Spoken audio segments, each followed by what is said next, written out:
siyaasi Barre Xaaji Axmed Faarax oo loo garan og yahay Barre Dhagajoon oo maanta qaar ka mid ah warbaahinta kula hadlayay gudaha magaalada Hargeysa ayaa dhaliilo culus iyo waliba eedeymo u soo jeediyay madaxweynaha Soomaaliland Mudane Muuse Biixi Cabdi oo la filayo inuu maalmaha soo socdo uu anbaxo gobolada bari ee Soomaaliland. siyaasi Barre Dhagajoon ayaa sidoo kale waxa uu baaq u diray dhammaan shacabweynaha ka soo jeeda gobolada bari ee la filayo inuu madaxweynaha Jamhuuriyadda Soomaaliland uu anbaxo maalmaha fooda inagu soo haya isagoo siyaasigu safarka madaxweynaha ku saleeyay oo ku kaambeen garanayo waxa uu yiri halkan waxaan doonayaa inaan kaga hadlo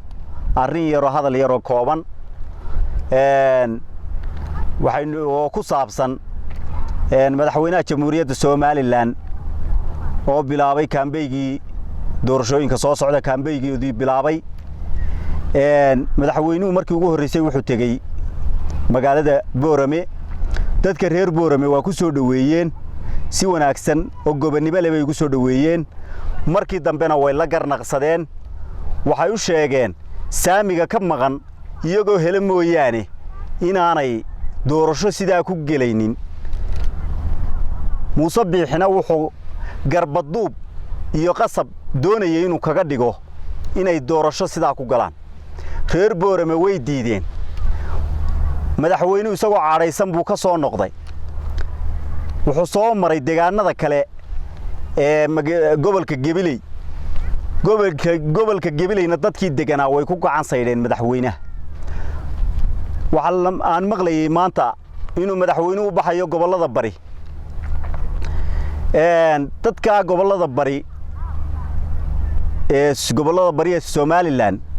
kelmaddan u sheegaya waxa weeye madaxweynuhu waa idinku soo socda waa idin imanaya wuxuu u socdaa waxa weeye kaambeygii doorashooyinku u socda cod buu idinka doonaya codka uu idinka doonayo hare ayaa u siiseen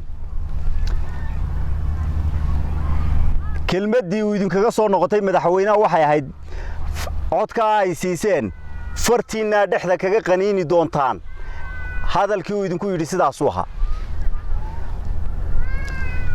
maanta waxaan leeyahay war madaxweynuhu idinku soo socdaay Muuse Biixi hooy reer bariyow gobolada bariga waxaan leeyahay war hooy Muuse waa muusihiisi Soomaalidu waxay tiraahdaa mari dagaal la hadago laba goori dagana alla aniga hay dago buu ninkii mari daga alla hadago war hadda hare u gasheen maaragtay idinkoo dee hubsiina la'aan aynu Muuse Biixi ku dooranay dhibaatadayna ka soo gaadhayna aynu ognahay war waxaan idin leeyahay gobolada bariga waxaan leeyahay iska hubiya maanta iska hubiya baan idinku leeyahay waxa la yidaawo meesha hilibka ku baratay ayay macluul ugu baqtidaa baa madaxweynuhu wuxuu idinku bartay buu idinka doonayaa hadduu idinka helona idinka haddaa siinaysaan wuxuu idinku bartayna idinka idin taala laakiin anigu waxaan idinku leeyahay Muuse waa muusihiisi nin walba hadalkaaga sumad ku dhigo. intaa waxa ay raaca xalay rag baa ila soo hadlay gobolada bariga ka soo jeeda ay ugu yiraahdeen lacag baanu ku haynaa madaxweynaha baa bariga gobolada bariga burco u baxaya sheeko noocaas ay ila yimaadeen waxaan ku yiri anigu 3 sano dadkayga xukuumadda Muuse Biixi ay rasaas la dhacaysay 3 sano ay barakicinayso oo deegaanka ceelaf weyn ku leeynaysa dadka aan anigu ka soo jeedo damiirkaygu isiin maayo inaan ilaawo wixii deegaankayga soo maray inaan ilaawo damiirkaygu isiin maayo ragii xalay aniga warka ila yimi ee sidaa igula talinayay madaxweynaha ay soo raacayaan ilaa 30 nin weeye way idin imanayaan waa 30 nin oo dhuuni qaatayaal weeye waa idin imanayaan waxaanu idin leenahay deegaanada bariga waxaan leeyahay gobolka sanaag waxaan leeyahay war haylaawina wixii idin soo maray maanta waa maalintii ama mar labaad afarta dhexda ka qaniini lahaydeen ama muuse dhexda farta ka qaniini lahaa weey. geesta kale waxa uu siyaasigu baaqaasi la mid u diray shacabka ku nool magaalada Og. waxaan ku darayaa deegaanka aan anigu ka soo jeedo oo ah degmada Og. maalin dhaweyd waxaan arkay nin lagu soo dhaweynayo oo Muuse Biixi soo diray oo Axmed Cige la yiraahdo. Axmed Cige ninka la yiraahdo weey. Axmed Cige waxa la doonayaa dhibaatooyin badan oo xukuumadda Muuse u geysatay deegaanka oo ay ka mid tahay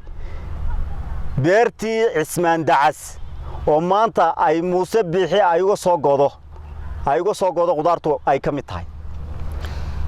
oo ay ka mid tahay madaxweynihii mustaqbalka ee Muuse Maxamuud Xaashi oo Muuse uu ka maroorsaday hogaankii xusbiga ee ay ku ballansanaayeen oo ay ka mid tahay nin Cabdirasaaq Cumar Xirsi loo oran jiray oo deegaanka ka soo jeeday oo jeelka lagu dilay Hargeysa jeelka weyn ee Hargeysa lagu dilay oo ay ku dileen niman ay madaxweynaha isku raas yihiin markii dambena madaxweynuhu yiri ana magtiisa bixinaya. waxaan leeyahay reer Og waxaan leeyahay Axmed Cige iyo Maxamuud Xaashi waxay kala yihiin labada nin ay kala yihiin waa kala garanaysa cirka iyo dhulku intuu isku jiraabay isku jiraan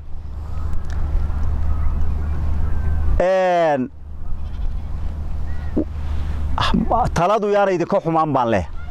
reer Og waxaan leeyahay taladu yaana idinka xumaan nin Muuse Biixi idin soo kaxaysto oo madaxweynuhu idin soo kaxaysto oo uu doonayo inuu mustaqbalkiina iyo karaamadiina iyo madaxdiina uu ku karbaasho hayeelina baan idinku leeyahay reer Ogow. taladu maanta waa maraad gaari weydiyo maraad garan weydo bali deegaanka Og beesha degta ee Cali Barre Abdiraxmaan kelmadaasaan leeyahay.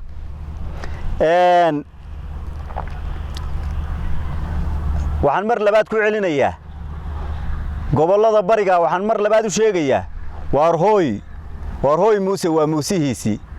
hooy Muuse waa muusihiisi. Assalaamu calaykum wa rahmatullaahi wa barakaatuh. ومحمود أبادر.